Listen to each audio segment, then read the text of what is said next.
नमस्कार। मैं हूं संजीव श्रीवास्तव। आप देख रहे हैं 4 PM न्यूज नेटवर्क।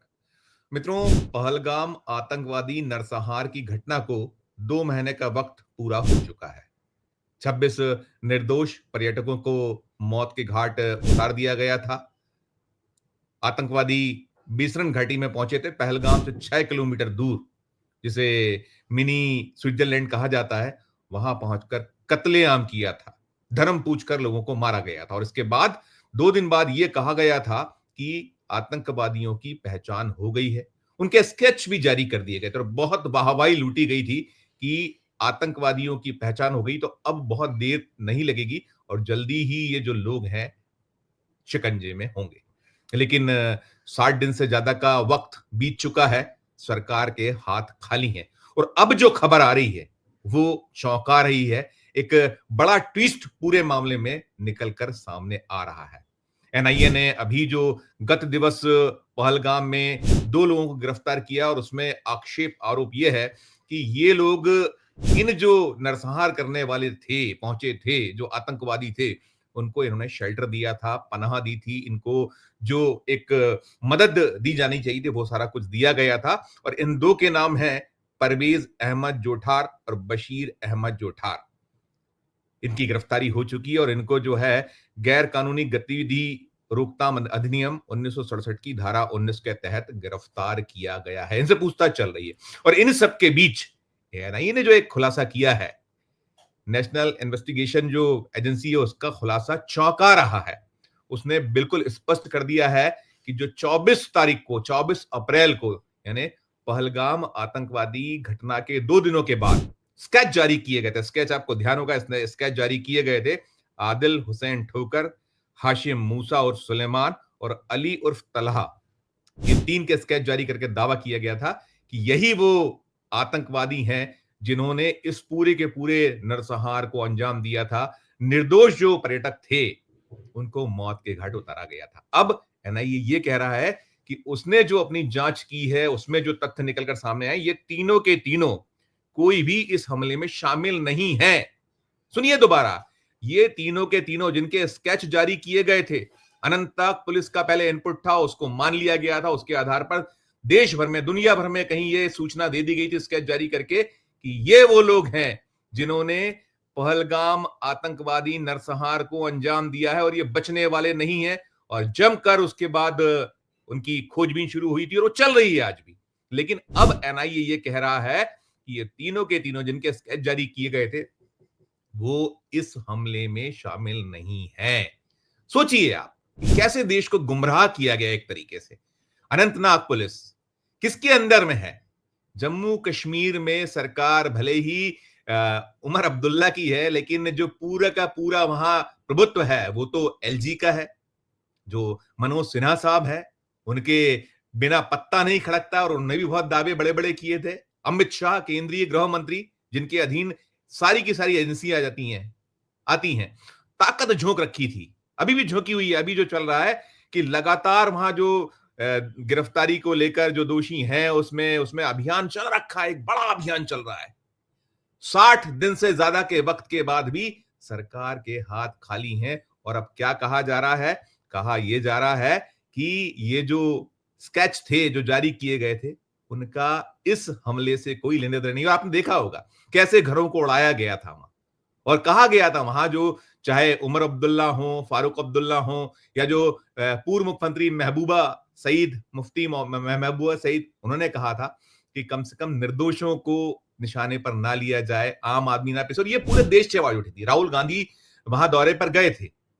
एक शुरुआती जो हमले के बाद केवल यदि कोई पहुंचा था तो अमित शाह ने एक रस्म अदायगी की थी और उसके बाद कुछ बताया नहीं था। और आज तक देश को आधिकारिक तौर पर उस घटना को लेकर ना केंद्र की सरकार की ओर से कोई बताया गया है, ऑफिशियल ना प्रेस कॉन्फ्रेंस हुई है, ना कोई सूचना दी गई है, और ना ही जो वहां स्थानीय जो एलजी हैं जम्मू कश्मीर जिनके अंडर में है, उन्होंने भी खुलकर कुछ नहीं बताया है। छुटपुट अब यदि किया है तो सिर्फ लीपा पोती की बातें हुई हैं और कुछ हुआ नहीं। अब ये निकल कर आ रहा है कि ये जो 2 लोग गत दिवस वहां पकड़े गए हैं, जो दावा है एनआईए इनसे पूछ रही है, पूछताछ कर रही है, एनआईए का ही दावा है। अब एनआईए कह रही है कि ये जो परवेज अहमद जोठार और बशीर अहमद जोठार हैं, इन दोनों से पूछताछ चल रही है और इन्होंने इस बात की पुष्टि की है कि हमलावर प्रतिबंधित आतंकवादी संगठन लश्कर-ए-तैयबा से जुड़े हुए और तीनों पाकिस्तानी नागरिक थे। अब एनआईए के मुताबिक जो है वो बता रही है कि ये बशीर और परवेज हैं, इन दोनों ने हमले के 3 दिन पहले ये आतंकवादियों को पहलगाम के हिल पार्क के एक अस्थायी झोपड़ी में ठहराया था। उन्हें रसद और अन्य जो सुविधाएं, सहायता, मदद जो है मुहैया कराई थी। तो अब मामला बिल्कुल टर्न हो गया है। आप सोचिए, कल्पना कीजिए कि कितने बड़े-बड़े दावे करते हैं जो केंद्र की सत्ता है, सरकार है, उनकी ओर से कैसे-कैसे दावे होते हैं। प्रधानमंत्री जी क्या कुछ कहते चले आ रहे थे। जब वो सऊदी अरब के दौरे पे थे, जब 22 अप्रैल को ये पूरा का पूरा घटनाक्रम हुआ था, वे लौटे थे। उन्होंने देश के सामने कोई बात नहीं की थी, विपक्ष से कोई बात नहीं की थी, कोई किसी को विश्वास में नहीं लिया था। सीधे बिहार गए थे और बिहार में जाकर उन्होंने कहा था कि मिट्टी में मिला देंगे। और कौन मिट्टी में मिला है? जो वास्तव में ये जो पूरे के पूरे जो 26 निर्दोष जो पर्यटक हमारे थे, उनकी हत्या में जो जिन्होंने कत्लेआम किया वो कहाँ हैं? नहीं पता है। पूरा अभियान, जबरदस्त अभियान, ताकत झोंकी हुई है केंद्र की सरकार ने, सारी की सारी एजेंसियां लगी हैं, हाथ खाली हैं। और अब यदि ये निकलकर सामने आता है, आ गया है, एनआईए ने ये कहा है, एनआईए की ओर से स्पष्ट कर दिया गया है कि जो धार्मिक पहचान के आधार पर जो पर्यटकों को आतंकवादियों ने निशाने पर बनाया था और उनसे जुड़े स्केच जो जारी किए गए, जैसा मैंने पहले भी बताया, दोबारा एक बार रिपीट कर दूं कि आदिल हुसैन ठोकर, हाशिम मूसा और सुलेमान और अली उर्फ तला, इनके स्केच 24 अप्रैल को आनन फानन में जारी किए गए थे। और गोदी मीडिया तो बिल्कुल जो उसकी शैली होती है, हो गया था वो। उसने क्या-क्या नहीं कहा था कि बिल्कुल अब तो बिल्कुल नजदीक हो गए हैं और ये मिल गए हैं और सारा कुछ है। और उससे कनेक्टेड जो ये जो तीनों स्केच थे, इनसे जुड़ी पूरी अलग-अलग कहानियां चल पड़ी थी। गोदी मीडिया, मोदी मीडिया और हमारे कुछ साथी जो हैं, वो तो ये कहते हैं गटर मीडिया। बहुत वाहवाही, बहुत एक ताल ठोकी गई थी कि अब कोई बच नहीं पाएगा। सारा का सारा जो मसला है, मामला है, वो खुल गया है, सामने आ गया है। और कुछ ही वक्त में ये जो तीनों स्केच थे, ये जो एजेंसियां वहां लगी हैं पड़ताल में, जांच में, उनके गिरफ्त में होंगे। इनके जो गिरेबां है वहां तक पहुंच गया है, एनआईए और एजेंसियां पहुंच चुकी हैं और सरगर्मी से इनकी तलाश जारी है।